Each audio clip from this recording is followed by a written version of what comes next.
Oh, I don't have my light, and I don't look good with the light. I don't look so good with the light, but I certainly look worse without the light. Okay, welcome to the flipping and wholesaling houses in New York show. I am Michael Pinter, where I teach you how to start flipping and wholesaling houses, or if you're already doing it, how to grow your business. That is my cable for the light, and that should not be there. Okay.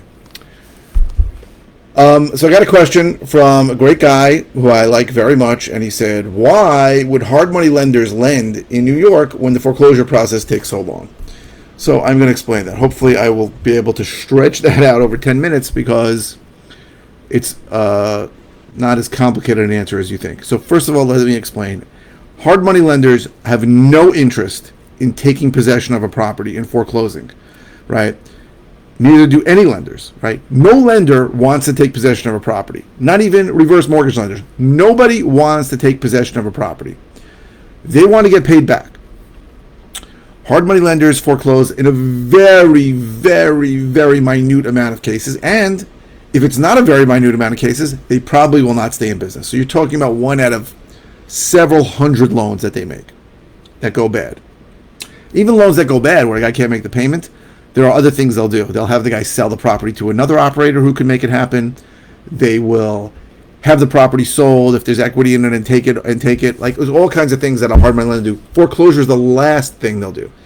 But what's important to understand, and you are very lucky that you are speaking to one of the only people who has so much mortgage experience, because I was in the mortgage business for 17 years, from 1997 to 2013. Hard money lenders will never, ever lend to a borrower who says they're going to live there.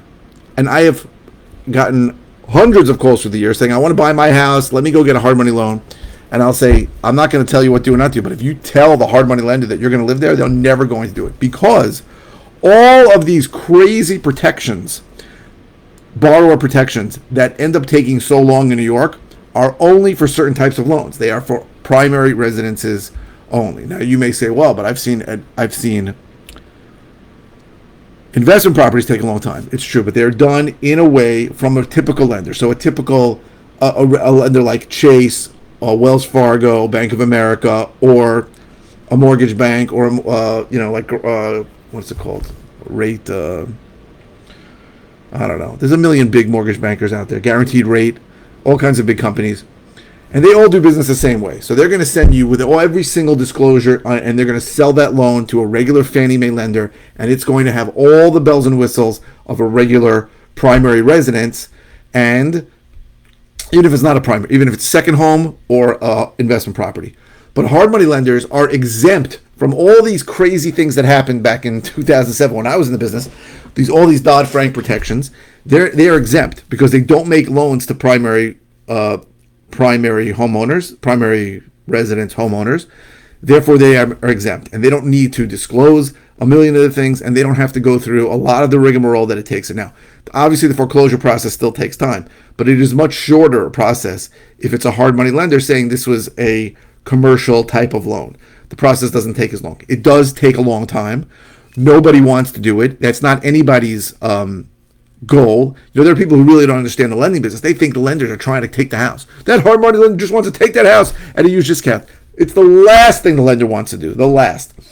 He'd rather sell that note at a discount, right? So if he lends you $300,000 and everything hits the fan, whatever happens, the market goes bad, he'd rather sell that note for $280,000 than go through the foreclosure process. Because even if it's expedited in some way, it still costs a lot of money. You got to pay an attorney to go through it. You got to have a lot of court fees, and it's a huge pain in the ass. And here's a little nugget: if any of the documents are screwed up, it'll take longer. So, because there are much fewer documents on a hard money loan, it's less common. It's very common, at least it was common back when everything hit the fan in 2008, for the documents to be screwed up on the closing, and therefore something that should have taken 5 years ended up taking 8 years because everything had to be started from scratch, and that's part of the process. So that's part of the length of the process, certainly in New York. Now, again, people that are watching this in Texas don't know what I'm talking about because the foreclosure in Texas takes like 46 days. Foreclosure in New York can take 12 years. So the hard money lenders, A, have no interest in foreclosing, do not believe they're going to foreclose. And B, if it does, they do have a slightly expedited process because they are not going through the same documentation that standard lenders are going through, because the majority of the loans that a standard lender does are on owner occupied primary residences. Now, that took 5 minutes, and now I got to figure out what I'm going to talk about for another 5 minutes. So we can talk about hard money lenders and what they do. If this topic is that's in the title, somebody might be questioning what a hard money lender is. So there are a tremendous amount of lenders out there that are hard money lenders. What they do is they look for people who are investors, not people who are going to move into the house, and they will lend them a percentage of their purchase price. Typically, that's between 70 and 90% of the purchase price. Plus, they will usually give them 100% of the construction funding if they're doing work to the property, as long as the loan stays between 65 to 70% of the ARV, the after repaired value, right? That is how they protect themselves. They say, well, you're buying a house for $300,000. If you fix it up, we're pretty confident based on an appraisal that we did, subject to appraisal. That means appraiser went, looked at the property and said, well, what's the scope of work? That means, what are you going to do to it? And you say, I'm going to put a new kitchen, I'm going to put 2 new bathrooms, I'm going to put new floors, I'm going to paint it all, I'm going to change those windows, I'm going to put in a deck, I'm going to spend $85,000, let's say.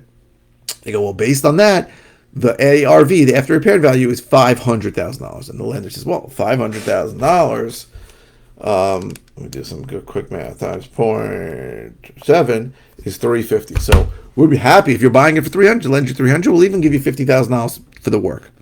But you are going to have to put up some of the money at the closing. So if you're buying it for $300, we're only going to lend you somewhere between 70 and 90%. You have to put up between $30,000 and $90,000 of your own money, and we'll finance the rest.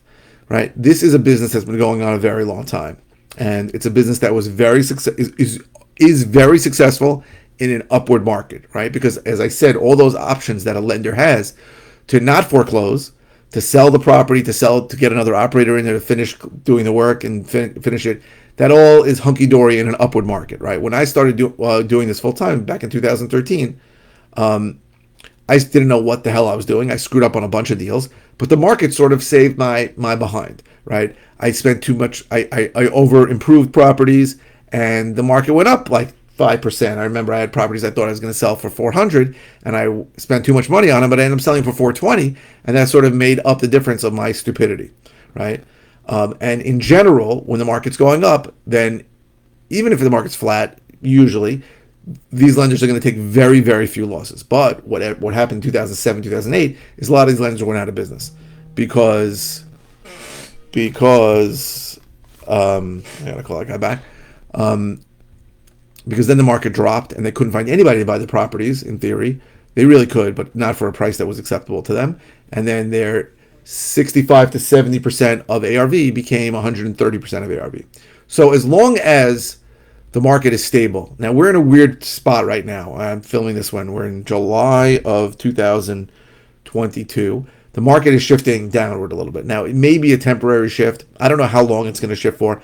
It may be a minor shift, right? It might only go down 10%, 5%. I don't think it's going to be a massive crash like we had in 2008. That was due to an absurd amount of ridiculous lending to people that had no business, and they just bought everything for zero money down. That is not the case anymore, right? Are there people buying properties without showing income? Yes, but they're having to put 20% down. A person that puts 20% into a property, if it goes bad, is going to try and make it work because he's got all this money in it, right? Even if the market goes down a little, he's going to try and make it work. In those days, no one could give a crap because they had they had 100% financing. So the market may shift. It may be a temporary shift. I think we're still in a crazy place when it comes to supply. There's still, in New York anyway, a tremendous lack of supply due to the absurd eviction and foreclosure moratoriums that due to COVID, it took 2 years. We still haven't gotten everything out of that. We still haven't gotten all these properties that would have become vacant over the last 2 years due to foreclosure or eviction that are still stuck there. I have a bunch of evictions still going on. So it may be a short-term thing, right? But it's a little scary. I know wholesaling deals have become a little more difficult lately because a lot of the lenders, a lot of the buyers that I would sell to are scared. So they are getting a little antsy. Naman, thank you for your endorsement. I hope your showing went well today. So that's basically it in a nutshell.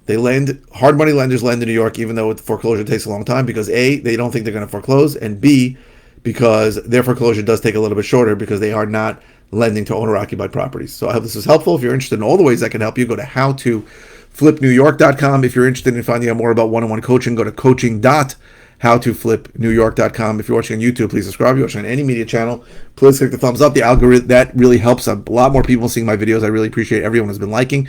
And please keep the comments coming. I post 5 times a week. I usually don't know what the hell to say, so your comments helped. Naman gave me this request today, so I did it. And I hope you keep the comments coming. You can ask any comment. Does not have to be about the video you're watching. If it's something simple, I'll just reply with an answer. If it's something that I've covered recently, I'll send you links to a video or videos on it. And if it's something new, I'll do a new video on it. So thank you very, very much for watching. I really, really appreciate it.